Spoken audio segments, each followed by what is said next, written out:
Assalamualaikum warahmatullahi wabarakatuh. Perkenalkan, nama saya Aulia Putri Ramadhani dengan NIM D10 125 1054 dari Prodi Perencanaan Wilayah dan Kota, Fakultas Teknik Universitas Hasanuddin. Di sini saya akan membuat video tutorial analisis menggunakan SPSS. Nah, di sini saya akan menjelaskan pengertian statistika parametrik. Statistika parametrik adalah metode analisis data yang digunakan ketika data yang kita miliki mengikuti pola tertentu, terutama distribusi normal. Pada pendekatan ini, analisis dilakukan dengan memanfaatkan parameter populasi seperti rata-rata, varians, dan standar deviasi untuk menarik kesimpulan tentang suatu kelompok yang lebih besar. Secara sederhana, statistika parametrik bekerja dengan anggapan bahwa data kita cukup teratur sehingga dapat dimodelkan secara matematis. Karena itu, teknik ini biasanya memberikan hasil yang lebih akurat dan kuat selama syarat-syaratnya terpenuhi. Selanjutnya, di sini saya akan menjelaskan ciri-ciri dari statistika parametrik. Yang pertama, menggunakan parameter populasi. Dalam statistika parametrik, analisis berfokus pada nilai-nilai yang mewakili karakter populasi, seperti rata-rata dan sebaran data.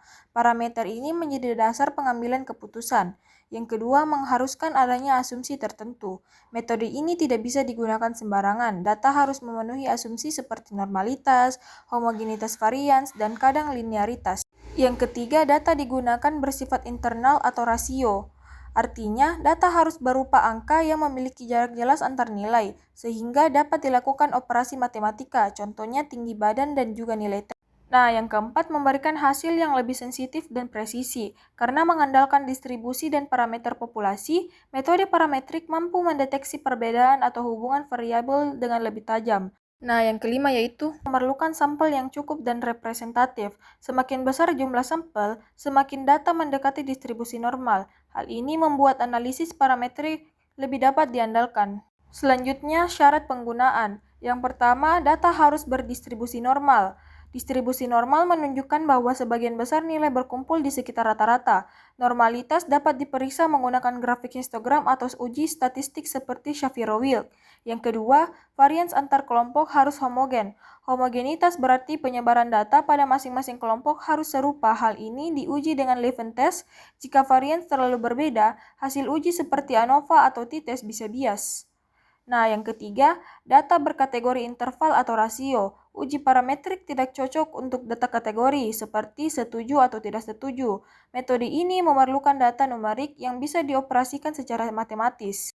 Nah, yang keempat, hubungan antar variabel harus bersifat linear untuk uji tertentu. Pada analisis seperti regresi atau korelasi Pearson, hubungan antar variabel harus membentuk garis lurus. Nah, yang kelima, sampel diambil secara acak dan mewakili populasi. Random sampling memastikan bahwa data tidak bias. Jika sampel tidak representatif, parameter yang dihasilkan akan jauh dari kondisi populasi sebenarnya.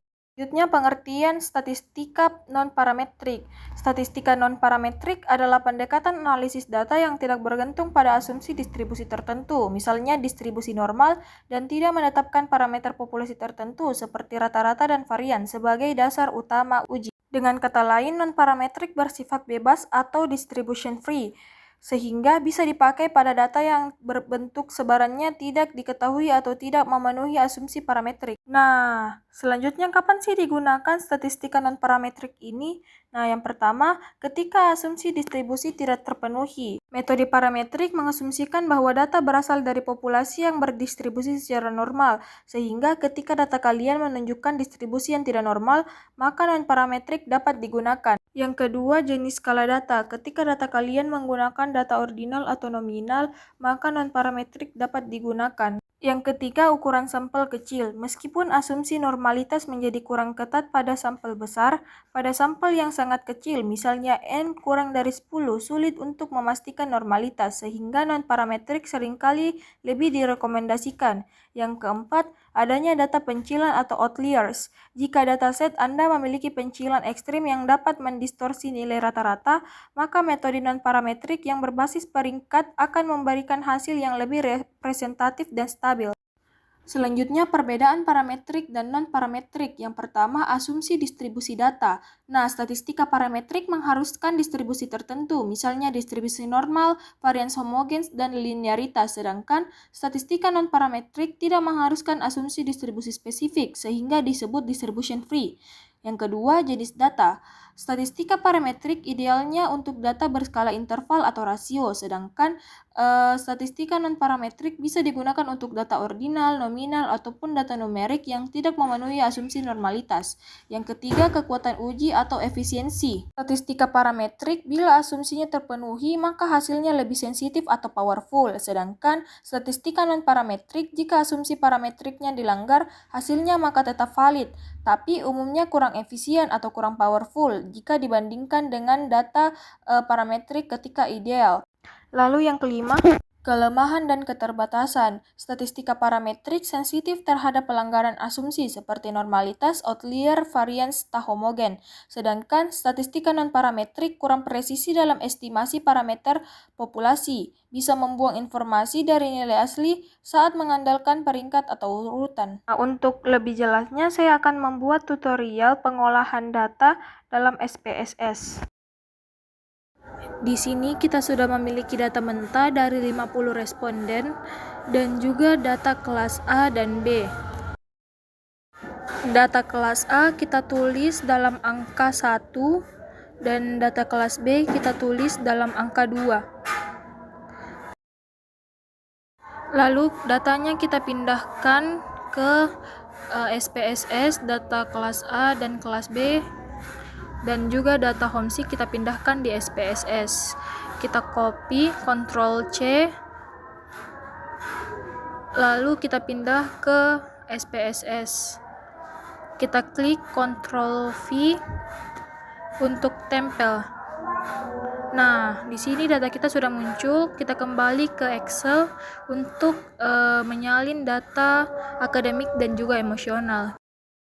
Kita pilih semua data akademik dan emosionalnya, lalu kita Ctrl C, lalu kita pindahkan di SPSS. Kita klik Ctrl V untuk menyalin. Nah, data kita sudah ada semua di sini. Lalu kita klik variable view, lalu kita ubah variabel 1 namanya menjadi kelas. Lalu kita ubah data variabel 2 menjadi homesick. Lalu kita ubah juga data variabel 3 menjadi akademik. Begitupun dengan data variabel keempat, kita ubah menjadi emosional. Lalu kita klik desimal, kita ubah menjadi angka 0. Begitupun di semua variabel kita ubah menjadi angka 0 untuk memudahkan kita. Nah, di bagian kelas ini kita akan ubah value-nya menjadi angka 1 dan angka 2. Lalu kita klik titik 3, value-nya kita tulis 1. Lalu labelnya kita ganti menjadi kelas A. Kita klik add, terus kita tambahkan value 2, lalu labelnya itu kelas B. Lalu kita klik add, klik OK. Nah, sudah. Kita ubah measure-nya untuk data kelas kita ubah menjadi nominal. Lalu data homesick kita ubah jadi scale, akademik jadi scale, dan emosional menjadi scale. Nah, kita pindah ke data view. Nah, kita akan uji normalitas dari data ini. Kita gunakan hipotesis A0, data berdistribusi normal, dan HA, data tidak berdistribusi normal. Kita klik Analyze, lalu kita klik Descriptive Statistic, lalu kita klik Explore.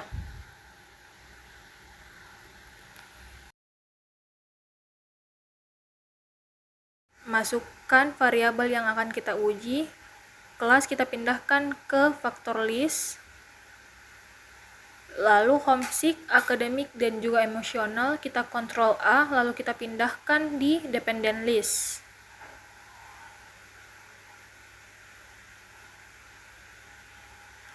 lalu kita klik plots, lalu kita centang normality plots with test, lalu kita klik continue. Kita klik OK. Nah, di sini akan memuat data dari test of normality. Kita klik test of normality untuk melihat signifikan datanya. Dapat dilihat bahwa data signifikan dari homesick kelas A dan B dan data akademik kelas A dan B dan juga emosional dari kelas A dan B memiliki signifikan yang lebih besar daripada 0,05 sehingga dapat dikatakan bahwa semua data variabel berdistribusi normal sehingga hipotesis 0 diterima atau data berdistribusi normal. Lalu kita akan uji homogenitas dari datanya. Kita klik analyze, lalu kita klik compare means, lalu kita klik one way ANOVA. Masukkan data kelas ke dalam kolom faktor, lalu homesick, akademik, dan emosional kita Ctrl A, kita pindahkan ke dependent list. Lalu kita klik option, lalu kita centang homogeneity of variant tense, lalu continue, lalu kita klik OK. Nah, dapat dilihat di sini nilai signifikan dari test of homogeneity memiliki nilai lebih dari 0,05 sehingga dapat dikatakan H0-nya diterima atau bersifat homogen. Selanjutnya kita akan melakukan tes regresi linear. Yang pertama kita klik analyze, lalu kita klik regression, lalu kita klik linear. Nah, kita akan uji pengaruh homesick terhadap kehidupan akademik terlebih dahulu. Homesick kita pindahkan ke independen dan akademik kita pindahkan ke dependen.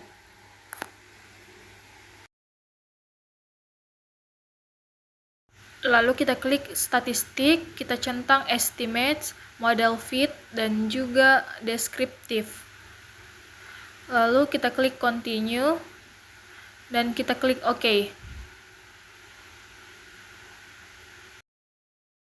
Nah, di sini dapat dilihat model summary-nya. R menunjukkan angka 0,992 yang berarti koefisien korelasinya yang sangat tinggi antara kedua variabel. Lalu R-square-nya 0,983 yang menunjukkan variabel homesick menjelaskan 98,3% variabilitas pada variabel akademik. Hubungannya sangat kuat. Selanjutnya kita akan uji pengaruh homesick terhadap emosional. Kita klik analyze, regression, lalu kita klik linear.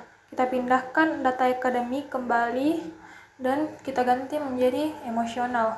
Kita pindahkan ke dependen, lalu kita klik statistik, lalu kita centang estimate, model fit, dan juga descriptive.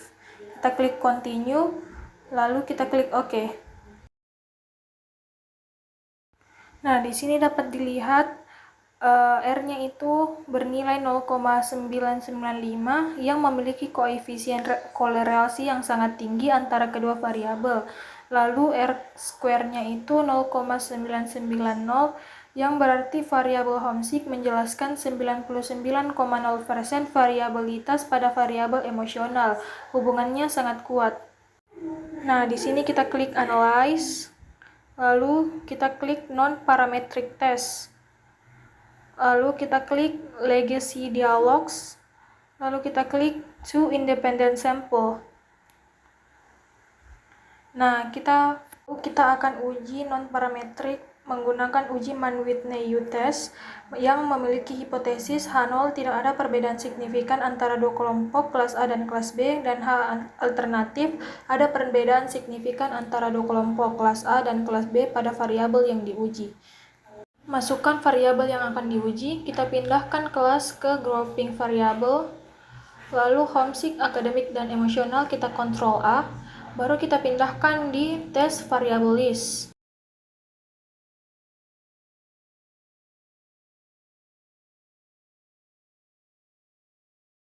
Kita pilih test type Man Whitney U, kita centang, lalu kita pilih kelas, lalu define group 1 kita klik 1 dan grup 2 kita ketik 2, continue, lalu oke.